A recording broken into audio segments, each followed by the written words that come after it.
Welcome back to Face the Nation. Only two presidents have been impeached in the history of our country.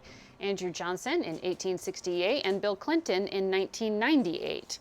Richard Nixon, of course, resigned in 1974 before the House could take a final vote. We're now joined by two reporters who broke the stories about Nixon and Clinton. Bob Woodward is an associate editor at The Washington Post who won a Pulitzer Prize for his Watergate coverage. Peter Baker is chief White House correspondent for The New York Times and helped break the Monica Lewinsky scandal. Good to have both of you here. Thank you. And we'll try to sort of give some perspective. We haven't been through this as a country many times before. Right. Peter, you cover the current White House. I have not heard of war rooms or strategy sessions. Have you discovered what the Trump administration is going to do? Well, I think you have a war room of one right now, one man and an iPhone, basically, or whatever smartphone he's using. And there is no other structure around him that has been set up in a coherent way, unlike the Clinton White House, which did, in fact, build a war room to defend him in that impeachment. The president has yet to do that. He may get there. There's talk about that. There's a lot of struggling inside. Who would be in charge? Would it be the White House Chief of Staff? Would they have a separate unit? That kind of thing. But for the moment, the president feels like he's his own best defender. What do you think? As someone who's been observing President Trump's behavior, is he reacting as you'd expect? Well, you need to try to step back and look at who he is. And he's somebody who hates to lose. Mm-hmm. He's got to win. I have a scene in my book, Fear, where they're talking about, Trump is talking about the North Korean leader, Kim Jong-un. And Trump says, this is about leader versus leader, man versus man, me versus Kim. In other words, it's personal combat. They're gladiators in the Colosseum to a certain extent. And so he's not somebody who's going to bend on this. What I think we need to worry about is it's a war. Mm-hmm. And you have to ask the question, how does this war end? In the case of the Clinton impeachment, as Peter so well chronicled in his book, after Clinton is acquitted in the Senate, it's a very stunning moment. He goes in the Rose. Oh, have you got it? Yeah, we actually have that tape. If we can play it. What I want the American people to know, what I want the Congress to know, is that I am profoundly sorry for all I have done wrong in words and deeds. I never should have misled the country, the Congress, my friends, or my family. Quite simply, I gave in to my shame. I have been condemned by my accusers with harsh words. That was not a victory lap. He apologized. He said, I am sorry for what I said and did that triggered this, and we've got to reconcile. We need to go into a period of renewal. Knowing what we know about Trump, he's not going to apologize, I suspect, whether he wins or loses. Peter, the takeaway most people seem to have, the conventional wisdom, is that looking at what happened with Clinton, that it is a politically losing strategy to go through with an impeachment. Right. Is that model actually applicable here? I mean, no sitting president running for re-election has faced impeachment before. I think that's a really important point you just made, Margaret. Both Nixon and Clinton were in their second terms. They weren't going to face the voters again. We may find that the outcome in Congress is similar to the Clinton case, in which case you have an impeachment vote by the House along party lines, the opposition party largely impeaching a president of the other party, and an acquittal or some sort of dismissal by a Senate that can't get to a two-thirds bipartisan vote.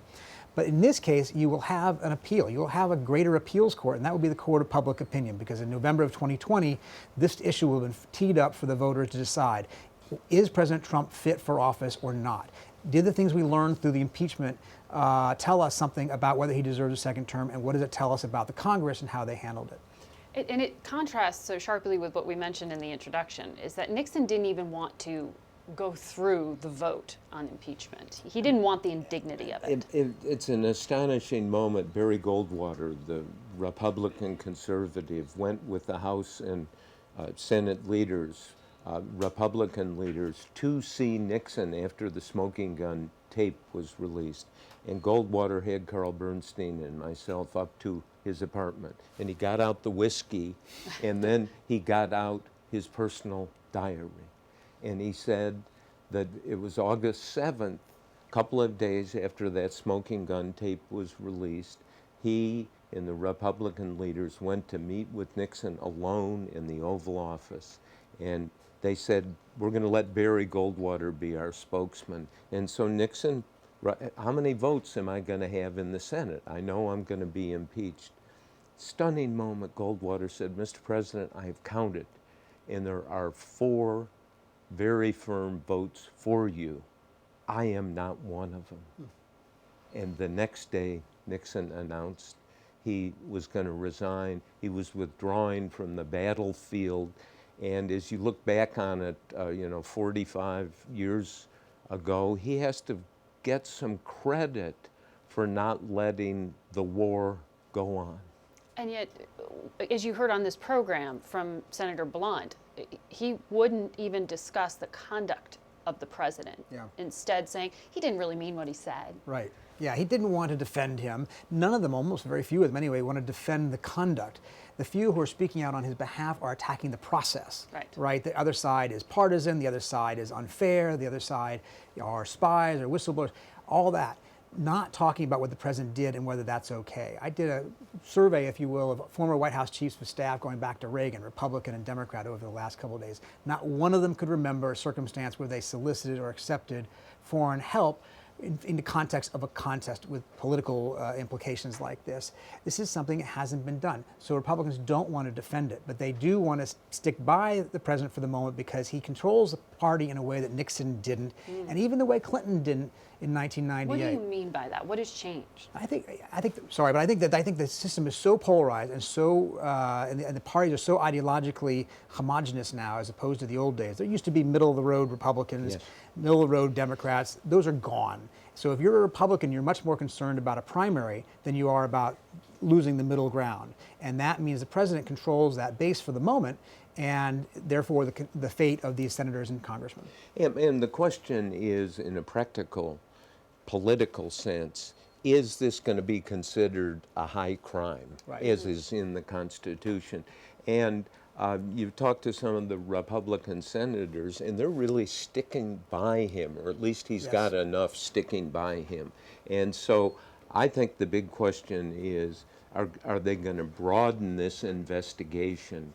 Because having done this for too many decades, there's always more someplace. And whether people in the media or whether investigators are going to find it, but to just look through this one keyhole, small part of Trump world, may not be enough to really understand what's hidden, because things are hidden.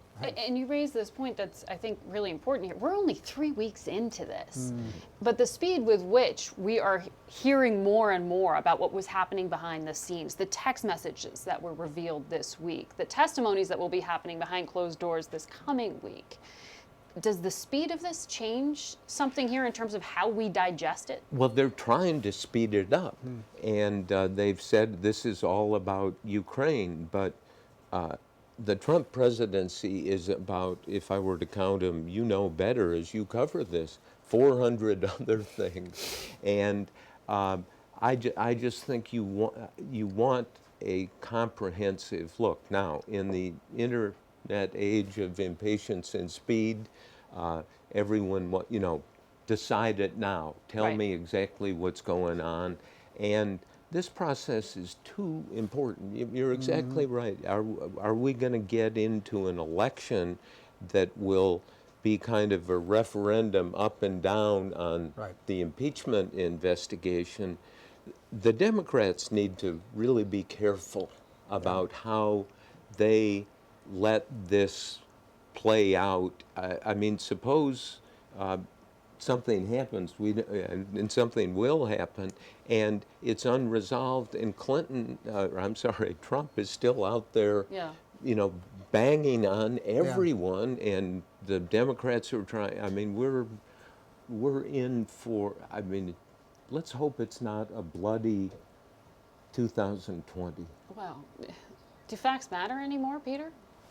It is so interesting to listen to the president talk up there, and he will say things that are not true and just repeat them as if somehow that will make them true, right? The whistleblower got my call all wrong. Well, actually, no, the whistleblower had a pretty accurate account of that call. You know, Hunter Biden took $1.5 billion out of China. Well, that's just not the case. You know, I mean, not to say that Hunter Biden didn't have business in China. He did. He had business in Ukraine. Those are worth scrutinizing.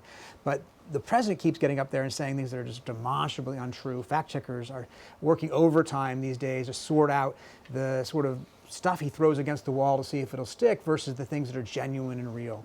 And that's a real challenge here. I think both President Nixon and President Clinton were held to account when they said things that were not true, and they, in effect, backed off when they were confronted with evidence that they were wrong. This president doesn't back off when he's confronted with evidence that he's wrong. Peter, thank you so much for your perspective.